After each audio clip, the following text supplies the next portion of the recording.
Assalamualaikum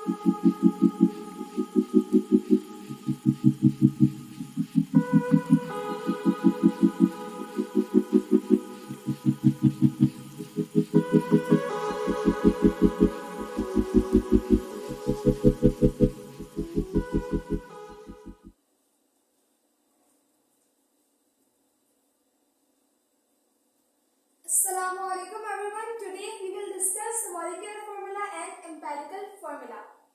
last video lecture में हमने क्या पढ़ा था? वैलेंसी, सिंबल और केमिकल फार्मूला को। कि केमिकल फार्मूला में मैंने आपको क्या बताया था कि किसी भी कंपाउंड का जो कह लो कि इसके अंदर जो भी एलिमेंट्स कंबाइंड होते हैं और उन एलिमेंट्स के एटम का जो रेशियो होता है वो कौन एक्सप्रेस कर रहे होते हैं, कौन रिप्रेजेंट कर रहे होते हैं, वो इन द फॉर्म ऑफ हम केमिकल फार्मूले में जो रिप्रेजेंट कर रहे होते हैं, एक्सप्रेस कर रहे होते हैं। लेकिन आज हम पढ़ेंगे इस केमिकल फार्मूला की फर्दर टू टाइप्स होती हैं, that is molecular formula and empirical formula. Molecular formula पढ़ते हैं कि ये क्या होता है? It shows the actual number of atom of each element present in a molecule. क्या मतलब इसका?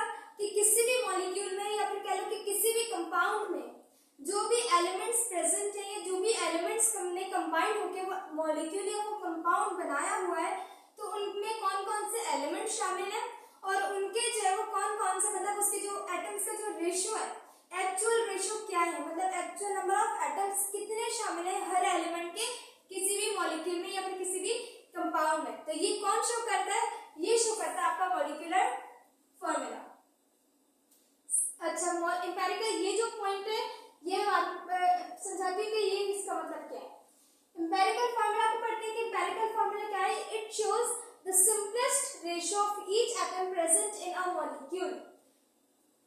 एम्पिरिकल फार्मूला क्या शो कर रहा होता है? ये भी कंपाउंड का ही फार्मूला है और ये केमिकल फार्मूला है, मतलब ये भी केमिकल फार्मूला है और ये भी केमिकल फार्मूला है।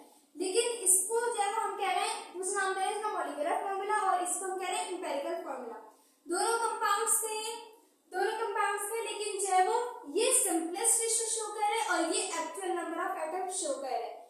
एम्पिरिकल फार्मूला कह रहा है कि जो भी कह लो कि जो भी मॉलिक्यूल है, जो भी कंपाउंड होता है, उसके अंदर जो आपके जो एलिमेंट्स प्रेजेंट होते हैं, सिंपलेस्ट रेशियो क्या है? वो सिंपलेस्ट रेशियो कौन बताता है? Empirical formula. सेकेंड पॉइंट है इसका, it does not show the actual number of atom in a molecule. इसका मतलब है कि किसी भी मॉलिक्यूल में जो भी एटम जो भी एलिमेंट्स के एटम जो प्रेजेंट है उनका एक्चुअल नंबर नहीं बताएगा कि एक्चुअल नंबर ऑफ एटम्स है कितने हर एलिमेंट के किसी भी मॉलिक्यूल में, बल्कि ये क्या बता रहा होता है? ये बता रहा होता है उसका सिंपलेस्ट रेशियो। ये एक्चुअल नंबर ऑफ एटम नहीं बताता। एक्चुअल नंबर ऑफ एटम कौन बताता है? वो बताता है आपका मॉलिक्यूलर फार्मूला। थर्ड पॉइंट क्या है इसका? It shows the type of element present in a molecule. इसका मतलब है कि किसी भी मॉलिक्यूल में या किसी भी कंपाउंड में कौन कौन से जो है वो एलिमेंट्स प्रेजेंट है उनको कौन बताता है? वो बताता है आपका एम्पिरिकल फार्मूला। रेशियो तो ये बताता है लेकिन वो सिंपलेस्ट रेशियो होता है। इसके अलावा जैसे हमने केमिकल फार्मूला में पढ़ा था कि ये भी बताता है कि कौन कौन से एलिमेंट्स किसी भी जो है वो मॉलिक्यूल में शामिल है, किसी भी कंपाउंड में शामिल है, तो वो कौन बताया था? Chemical formula. एम्पिरिकल फार्मूला के लिए भी हम सेम बात करेंगे कि ये एम्पिरिकल फार्मूला ये भी बताता है कि किसी भी कंपाउंड को बनाने के लिए उसके अंदर कौन कौन से एलिमेंट शामिल है। पहली बात तो ये बताता है और दूसरी बात क्या? ये simplest ratio of that atoms बताता है कि उन एटम्स का जो कंबाइंड हुआ है उनका सिंपलेस्ट रेशियो क्या है। अच्छा, अब इस पॉइंट पे आते हैं कि इस पॉइंट का मतलब क्या है? The compounds may have same molecular formula and empirical formula or different।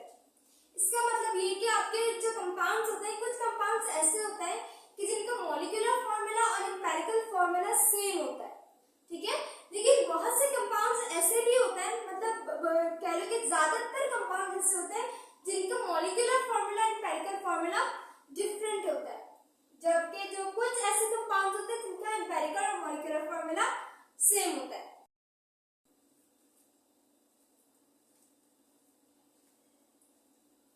One more thing you people should know कि जो molecular formula होता है it is used for molecular or covalent compounds, ठीक है।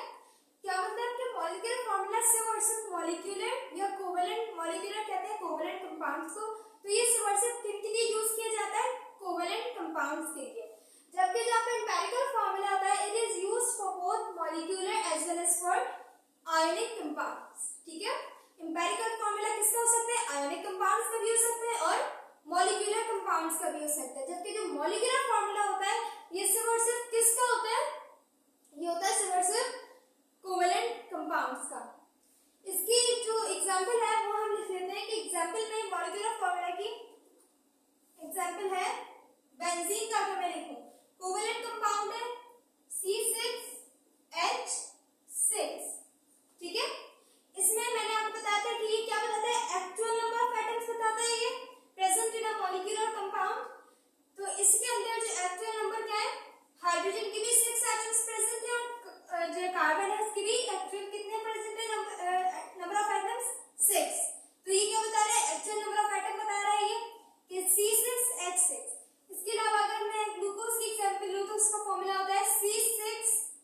H12O6, ठीक है।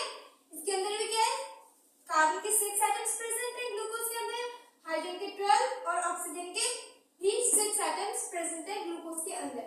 तो ये क्या हो गया हमारा, ये हो गया मॉलिक्यूलर फार्मूला, और ये किसके लिए हो गया, कोवेलेंट कंपाउंड्स के लिए। जबकि जो एम्पिरिकल फार्मूला होता है ये आयोनिक के लिए भी हो सकता है और कोवेलेंट कंपाउंड्स के लिए भी हो सकता है। पहले आयोनिक की एग्जांपल ले लेते हैं, तो NaCl। दूसरी एग्जांपल लेते हैं, वो क्या है, इसी की एग्जांपल ले लेते हैं। हमने बेंजीन का मॉलिक्यूलर फार्मूला लिखा, अब बेंजीन का लिखते हैं एम्पिरिकल फार्मूला। क्या होगा, यहां से कट कर लेते हैं, 6 1 6 6 1 6, तो सिंपलेस्ट रेशियो क्या बना, C1 और H1, तो क्या बना CH, ठीक है। इसमें क्या रेशियो आ रहा था, 6:6, लेकिन एम्पिरिकल फार्मूले में क्या रेशियो आ रहा है, 1:1, तो इसका सिंपलेस्ट रेशियो क्या बना, 1:1, और इसका एम्पिरिकल फार्मूला क्या बना, CH। अब अगर ग्लूकोज की एग्जांपल लें, तो एग्जांपल मॉलिक्यूलर फार्मूला है ग्लूकोज का, अब अगर इसका एम्पिरिकल फार्मूला बनाए